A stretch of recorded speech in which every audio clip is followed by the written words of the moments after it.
నమస్కారం, నా పేరు శివ. అందరూ ఉన్నారు ఫ్రెండ్స్. వాళ్ళ వీడియోలో ఈపీఎఫ్ ఖాతాదారులకి మరొక ఇంపార్టెంట్ విషయాన్ని అయితే నేను చెప్పబోతున్నాను. వీడియోకి వెళ్ళే ముందు ఇలాంటి విషయాలు మీరు మరింత తెలుసుకోవడం కింద సబ్స్క్రైబ్ బటన్ ఉంది, దాన్ని ట్యాప్ చేసి మన ఛానల్ సబ్స్క్రైబ్ చేసి పక్కన ఉన్న బెల్ బటన్ని యాక్టివేట్ చేయండి. అనేది కాకుండా లైక్ చేయండి. లైక్ చేస్తే ఇలాంటి వీడియోస్ అందరికీ చేరుకుంటాయి, చాలా మందికి ఉపయోగపడే అవకాశం ఉంది.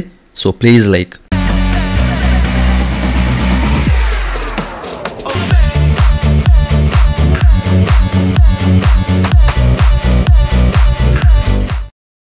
ఇక టాపిక్లోకి వెళ్ళే ముందు ఈపీఎఫ్ సంబంధించిన క్వైరీ సర్వీస్ కావాలంటే దాని అయితే కాంటాక్ట్ అవ్వచ్చండి. నా వాట్సాప్ నెంబర్ ఈ వీక్ కింద మీకు డిస్క్రిప్షన్లో ప్రొవైడ్ చేశాను. పెయిడ్ సర్వీస్లు ఉన్నాయి మన దగ్గర, ఓకేనా. సో వాట్సాప్ ద్వారా మాత్రమే నన్ను అయితే కాంటాక్ట్ అవ్వండి, ఓకే. అయితే వీడియోలోకి వెళ్ళే ముందు ఇంకో విషయం మీకు చెప్పాలన్నమాట, మీరు చెక్ చేసుకోవచ్చు. సో చాలామంది జాబ్స్ గురించి సెర్చ్ చేస్తూ ఉంటారు కదా. సో వాళ్ళు ఫార్మా జాబ్స్ కానివ్వండి, ఐటీ నాన్ ఐటీ జాబ్స్ గురించి సెర్చ్ చేస్తూ ఉంటారు. సో అట్లాంటి వాళ్ళు ఏంటంటే ఈ ఛానల్ ఫాలో అవ్వండి, ఓకేనా. సో తన్వీస్ జాబ్ గైడ్ అండి. ఇక్కడ అన్ని జాబ్స్, ఓకేనా, ఫార్మా నాన్ ఐటీ ఐటీ అన్ని జాబ్స్ ఇక్కడ పోస్ట్ చేయడం జరుగుతుంది. ఈవెన్ గవర్నమెంట్ జాబ్స్ కూడాను, ఓకే.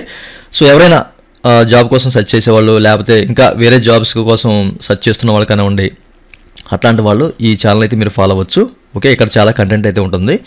సో దీనికి సంబంధించిన లింక్ వీడియో కింద మీకు డిస్క్రిప్షన్లో ప్రొవైడ్ చేస్తాను. సో సబ్స్క్రైబ్ చేసి దీని అయితే ఫాలో అవ్వండి, ఓకే. అయితే ఈ వీడియోలో వచ్చేసరికి చాలామంది నన్ను అడుగుతున్న ప్రశ్న ఏంటంటే, సార్ ఈ ఏటీఎం ఫెసిలిటీ ఇప్పుడు వస్తుందని చెప్పేసి కొంతమంది, అట్లాగే కొత్తగా యూపీఐ విధానం కూడా వస్తుంది కదా, ఫోన్పే ద్వారా, అట్లాగే గూగుల్ పే ద్వారా కానివ్వండి, పేటిఎమ్.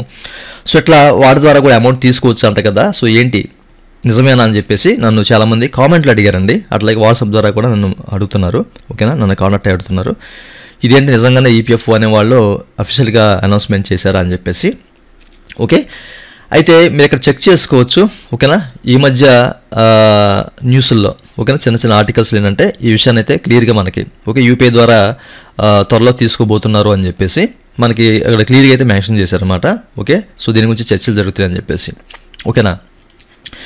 అయితే ఇంతకుముందు సుమితా దావరా గారు ఒక విషయం చెప్పారు ఏఎన్ఐ రిపోర్టర్ దగ్గర. ఏంటి మనకేంటంటే ఏటీఎం ఫెసిలిటీ త్వరలోనే తీసుకొస్తా ఉన్నట్లయితే ఆవిడ చెప్పారు. బట్ అది ఎప్పుడు తీసుకొస్తారు, దానికి సంబంధించిన విధి విధానాలు ఏంటి అనేది కూడా ఎక్కడా కూడా క్లియర్గా చెప్పలేదు, ఓకేనా. అంటే సో ఏటీఎం కార్డు మనకి ప్రొవైడ్ చేస్తారా, లేకపోతే ఏటీఎం మెషిన్లో ఈపీఎఫ్ఓ సంబంధించిన ఒక ఆప్షన్ ఇచ్చి అక్కడ మనం విత్డ్రా చేసుకునేలాగా ఏదైనా ఆప్షన్ తీసుకొస్తారా, ఓకే. సో ఎట్లా వస్తుంది, అసలు ఎలా తీసుకుంటారు ఈ ఏటీఎం ద్వారా అనే దాని గురించి అయితే క్లియర్గా మనకి ఎక్కడ కూడా చెప్పలేదు.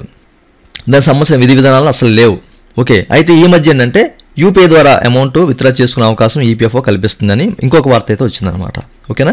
అసలు ఏటీఎం గురించే మనకి ఎక్కడ కూడా క్లియర్ ఇన్ఫర్మేషన్ లేదు. సో అది ఎప్పుడు తీసుకొస్తారో లేదు చెప్పలేం, ఓకే. బట్ అయితే వాళ్ళు ఏఎన్ఐ రిపోర్టర్ దగ్గర సుమితా దేవరా గారు చెప్పారు కాబట్టి మేబీ రావచ్చు, అవకాశం అయితే ఉంది. బట్ యూపీఐ ద్వారా అనేది సో ఎక్కడా కూడా ఈపీఎఫ్ అనేది ఎక్కడ వెల్లడించలేదు. బట్ వీళ్ళు ఏంటంటే ఎన్సీపీఐతో టైప్ అవుతున్నారు, అంటే వాళ్ళతో చర్చలు జరిపి సో ఈ యూపీఐ ద్వారా కూడా ఈపీఎఫ్ అమౌంట్ తీసుకునే అవకాశం కల్పిస్తారు అని చెప్పేసి ఈ న్యూస్లో అయితే చెప్తున్నారు. బట్ ఇది ఎంతవరకు నిజం అనేది సో మనము చెప్పలేము, ఎందుకంటే ఎక్కడ ఈపీఎఫ్ అనేది అఫీషియల్గా చెప్పలేదు. బట్ వీళ్ళైతే న్యూస్లో ఇక్కడ మనకి ఏంటంటే ఈ విధంగా సో వీళ్ళని బేస్ చేసుకొని సో ఆర్టికల్స్ అనేవి రాస్తున్నారు అన్నమాట, ఓకే. సో మీరు అక్కడ చెక్ చేసుకోవచ్చు, మరి చూడాలి, ఓకేనా. సో ప్రస్తుతానికైతే ఎక్కడ కూడా మనకి అఫీషియల్గా అయితే అనౌన్స్ చేయలేదండి దీని గురించి. ఏటీఎం గురించి అయితే అఫీషియల్గా అనౌన్స్ చేశారు సుమితా దావరా గారు. బట్ అదైతే వచ్చే అవకాశం అయితే ఉంది. అది మార్చిలో వస్తుందా, ఏప్రిల్లో వస్తుందా అనేది మనం చెప్పలేము, ఎందుకంటే 3.0లో భాగంగా మనకి ఏటీఎం ఫెసిలిటీ అయితే వస్తుంది. బట్ ఈ యూపీఐ ద్వారా అనేది మనం చెప్పలేమండి, ఓకే. సో వీళ్ళతో చర్చలు జరుపుతున్నారు ఎన్సీపీఐతో అని చెప్పేసి అంటున్నారు. బట్ అక్కడ కూడా దానికి అఫీషియల్గా ఎక్కడ ఎవరో కూడా చెప్పలేదు, ఓకేనా. ఎవరో కూడా అనుకోవట్లేదు దీని గురించి. ఇట్లాంటి వాటిపైన ఎట్లాంటి అప్డేట్ వచ్చినా కానీ మీకు తెలియపరుస్తాను. అయితే త్వరలో నేను మన ఛానల్లో న్యూస్ అనే ఒక కొత్త విధానాన్ని తీసుకొస్తాను, ఓకేనా. ఈపీఎఫ్ఓ సంబంధించిన న్యూస్ కానివ్వండి, లేకపోతే ఫైనాన్షియల్ సంబంధించిన న్యూస్ కానివ్వండి, మన కేంద్ర రాష్ట్ర పథకాలకు సంబంధించిన న్యూస్లు కానివ్వండి, ఇట్లాంటివి మన ఛానల్లో కూడా పోస్ట్ చేయడానికి ట్రై చేస్తాను, ఓకే. చాలామంది అడిగారు నన్ను, ఓకే. సో త్వరలో ఏంటంటే ఈ న్యూస్ అనే కొత్త విధానాన్ని కూడా నేను నా ఛానల్ అయితే పోస్ట్ చేయడానికి ట్రై చేస్తాను. సో దానిలో ప్రత్యేకించి ఇట్లాంటి వాటి గురించి చెప్తాను, ఓకేనా. అయితే మనకి ఇక యూపీఐ గురించి అయితే మనకి ఎట్లాంటి ఇన్ఫర్మేషన్ లేదు, ఎక్కడ కూడా అనుకోవట్లేదు. ఈ విషయాన్ని గమనించాలి.